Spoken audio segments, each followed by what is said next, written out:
ನೋಡಿ ಒಂದು ಬೌಲ್ ಇಟ್ಕೊಂಡಿದ್ದೀನಿ. ಒಂದು ಬೌಲಿಗೆ ಚಿಕನ್ ಹಾಕ್ಕೊಳ್ಳೋಣ. ನಾನು 1/2 kg ಚಿಕನ್ ತೊಗೊಂಡಿದ್ದೀನಿ. ನೋಡಿ 1/2 kg ಚಿಕನ್. ಈಗ ಫಸ್ಟಿಗೆ ಬೆಳ್ಳುಳ್ಳಿ ಶುಂಠಿ ಪೇಸ್ಟ್ ಮಾಡ್ಕೊಳ್ಳೋಣ. ಇಲ್ಲಿ ನೋಡಿ ಕ್ಲೀನ್ ಮಾಡ್ಕೊಂಡಿರೋ ಬೆಳ್ಳುಳ್ಳಿ ಶುಂಠಿ ಇದೆ, ಹಾಕ್ಕೊಂಡಿದ್ದೀನಿ. ಇದು ನೀರು ಹಾಕ್ದಂಗೆ ಗ್ರೈಂಡ್ ಮಾಡ್ಕೊಂಡು ಬರ್ತೀನಿ, ನೀರು ಹಾಕಬೇಡಿ. ಶುಂಠಿ ಬೆಳ್ಳುಳ್ಳಿ ಪೇಸ್ಟ್ ಹಾಕ್ಕೊಂಡಿದ್ದೀನಿ. ನೋಡಿ ಈಗ ಕಬಾಬ್ ಪೌಡರು, ನಾನು ತೇಜು ಕಬಾಬ್ ಪೌಡರ್ ತೊಗೊಂಡಿದ್ದೀನಿ. 1 ಪ್ಯಾಕೆಟ್ ಸಾಕು. ಕಬಾಬ್ ಪೌಡ್ರ್ ಹಾಕ್ಕೊಂಡೈತಲ್ಲ, ಈಗ ಮೊಟ್ಟೆ ನಾನು ವೈಟ್ ಭಾಗ ಮಾತ್ರ ಹಾಕೋತೀನಿ ಕಬಾಬಿಗೆ, ಎಲ್ಲೋ ಬೇಡ. ಹಾಕ್ಕೊಂಡು ಬರ್ತೀನಿ. ಈಗ ನೋಡಿ ನೀಟಾಗಿ ಮಿಕ್ಸ್ ಮಾಡ್ಕೊಳ್ಳೋಣ.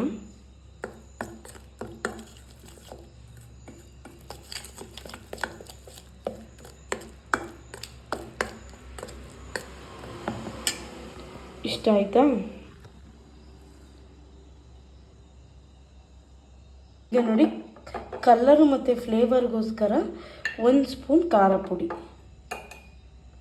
ನೋಡಿ, ಚೆನ್ನಾಗಿ ಬರುತ್ತೆ ಫ್ಲೇವರ್ ಆಗಿ. ಕಲರ್ ರೆಡ್ ಚಿಲ್ಲಿ ಪೌಡರು, ಯಾವುದೇ ರೀತಿ ಕೆಮಿಕಲ್ಸ್ ಬೇಡ,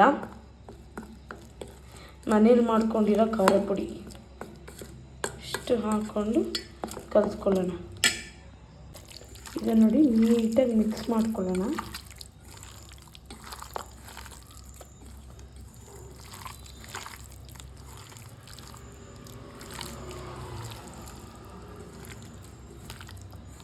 ನೀಟಾಗಿ ಈ ಥರ ಮಿಕ್ಸ್ ಮಾಡ್ಕೊಳ್ಳಿ.